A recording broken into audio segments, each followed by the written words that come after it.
How about you? Welcome to Hamiltonville Farm. Today I want to cover 3 questions you should ask your dealer before you buy a tractor.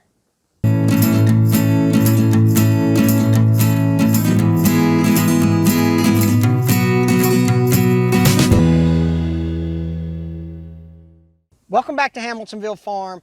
I know of all the videos out there on YouTube, you chose this one to figure out what you can do to help research your purchase of a new tractor. And so thank you very much for stopping by Hamiltonville Farm YouTube channel. We truly appreciate the support. 3 questions you should ask your dealer. But before you do that, I put a video out earlier about 3 questions you should ask yourself. And I'll put the link to the video up over here. So ask yourself some questions before you make the decision to buy a new tractor. If you're going to buy a new or used tractor, then these questions are applicable to you as well, because sometimes tractor dealers will have, like right now it's 2019, so it may have a 2017, 2018 model left on the lot or a trade-in from another particular person. So these questions are applicable to that as well. Now again, these are just going to be 3 questions, and I'm hoping, just like in the last video, that this kind of helps provoke some thoughts or some questions of your own to help you when you go inside the dealer, and you can take care of these questions and satisfy whatever it is you're thinking about when you're buying a new tractor from a dealership. Okay, but so number 1 that I think is important is what is not covered in the warranty. Okay, so every new tractor is going to have a warranty. The Mahindra tractor has the best warranty in its class. All right, so go talk to the dealer and figure out specifically what is not in the warranty. They're going to tell you, every dealer, it doesn't matter if it's green, orange, red, blue tractor, doesn't matter. They're all going to tell you, hey, it's bumper to bumper, whatever. Okay, I got it. You're a salesman, you're supposed to say that. What do I need to know that ain't covered? All right, that's how we say it down here in the South, right? What ain't covered? All right, so if you're watching from a different country, figure out what kind of dealerships, or what the warranties are for your dealership in your country.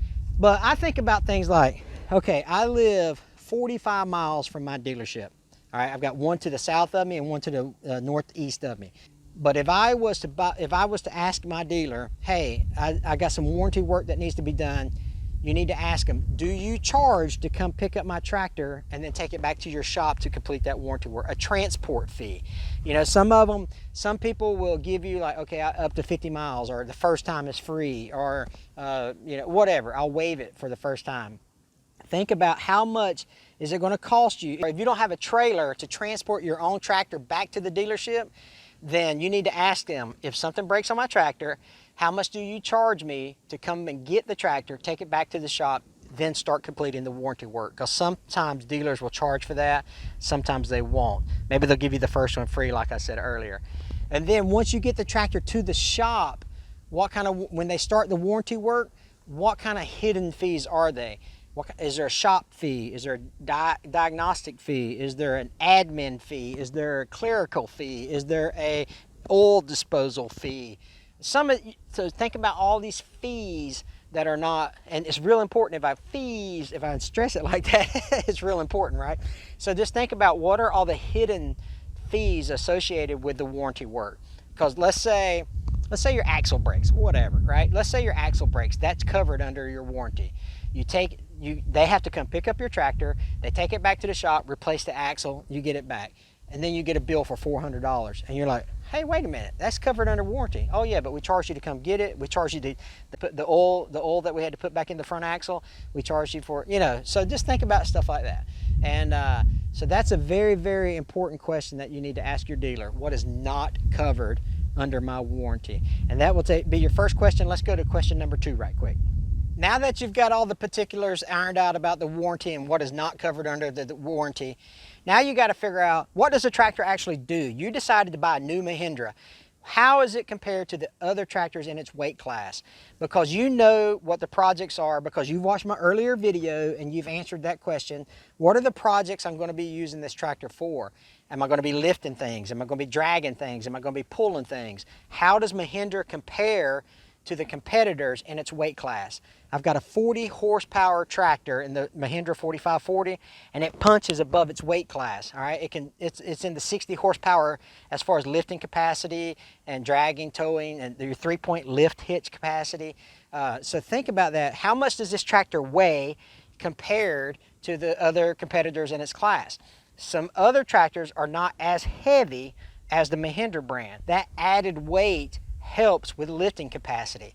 And so it's just, you know, the more weight you've got on your tractor, the more you can do with it. And so think about that when you go, even if, let's say you're considering a different brand of tractor, go ask them, how much does this tractor weigh and what can I lift with it at 40 horsepower, and see what they say. And if it's suitable to you, then that's okay. But Mahindra will actually, it will always outlift and outpull and outdrag the competitors. So think about that when you're asking your dealer, hey, how does this compare? Any dealer that you go to, how does this compare to the other brands? And make them stack up side by side. But be really careful to take the slant out of it. That's another word. How can I say it? Take the fluff out of it. You know, sometimes we can see through salesmen, so to speak. And so just ask them point blank. I've been looking at this Kubota. I've been looking at this John Deere. I've been looking at this New Holland. I've been looking at this LS. It says this, this, and this. How does your tractor compare? And then let them tell you the truth about it.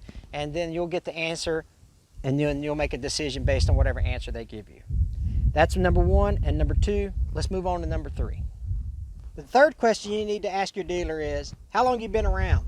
If you lived in your town, then you know the tractor dealers that are associated with your area, your vicinity. But if you're new to the area, do research on the dealer. How long have you been a Mahindra dealer? How long have you been another dealer for another brand? Look at the Better Business Bureau. Look at the BBB. That's what we call it in America. In Australia or India or Canada, they may have a different agency that kind of monitors what am I trying to say here? The Better Business Bureau kind of monitors the health of an organization, if you will, as far as customer satisfaction and doing the customer right, things like that. And so ask that agency in your country, what is this dealer's reputation? Find out the dealer's reputation. You know, there's a couple ways you can do that. Google, right? You can Google how long they've been around. You can ask them for references. So go in there and say, hey, let me get the last 5 people you sold tractors to, or let me get a person you sold a tractor to 10 years ago. Let me see if they still like it, you know. That's actually a good point. I didn't have this in my notes, but that's a good point. Instead of asking about people who bought the tractor recently, ask about the guy that bought it 2 or 3 years ago, who are now they're running up into the 800,000 hour range, and things may break on their tractor, and find out how the dealer is treating them if the tractor is still under warranty. That's a great point. Man, I'm glad I come up with that. That's awesome. But anyway, so find out how long he's been around, what the references are. Look on social media. Social media will tell you whether or not that dealer is good. For Mahindra, we have Mahindra Tractor Owners USA, a Facebook group. You can go in there and you can type in, hey, I live in Texas. How is J5 Tractors? And you'll get 150 comments about how J5 Tractors treat their customers. 149 of them will be positive, right? You're always going to have that one. LS Tractor Owners, you've got a group over there for you. Kubota, they've got a group for them. John Deere's got a group for them. Go in there, type in, hey, I'm looking at this model tractor from in this area. What say you? You know, I'm in Canada. I want to know about the Bransons in Canada. How does that tractor compare, and how's the Branson dealer treat their customers? You'll get, I promise you, you'll get a response. So use social media. So those are 3 things that I think are important. You've got to really find out what's not covered in the warranty. You've got to find out about the Mahindra and how it compare the weight classes and the capacities in each class. And then finally, figure out how good your dealer is, you know. So those are 3 questions that I think you need to ask your dealer. Hey, listen, thanks a lot for watching the video. A tractor is a big investment, and you've got to do a ton. The thing about tractor owners or potential tractor owners is we all have one thing in common. We all do a ton of research before we purchase the tractor that we decide on. And that's commendable. You know, you're either going to purchase make a large investment for something that can provide for your family, or you can make a living off of, or you know, you're going to be making your life better by using it around your property or whatever. And so that's really commendable for a tractor owner. And so, you know, one thing we all have in common is we love tractors, and so I think that's pretty cool. And so whether you're red, green, orange, blue, whatever tractor you like, you know, just it's a great community to be part of. So thanks a lot for watching the video. We appreciate that. There's going to be a little white circle pop up here. It's got a picture of a barn inside of it. That's the one that we converted into our house. We'd love for you to click on that. You can also find our playlist with other tractor videos on it. Play around Hamiltonville Farm for a little bit. Watch our videos, see how we do things. And then we would love for you to subscribe if you like what you see. Okay, hey, thanks a lot for watching. We'll catch you on the next video.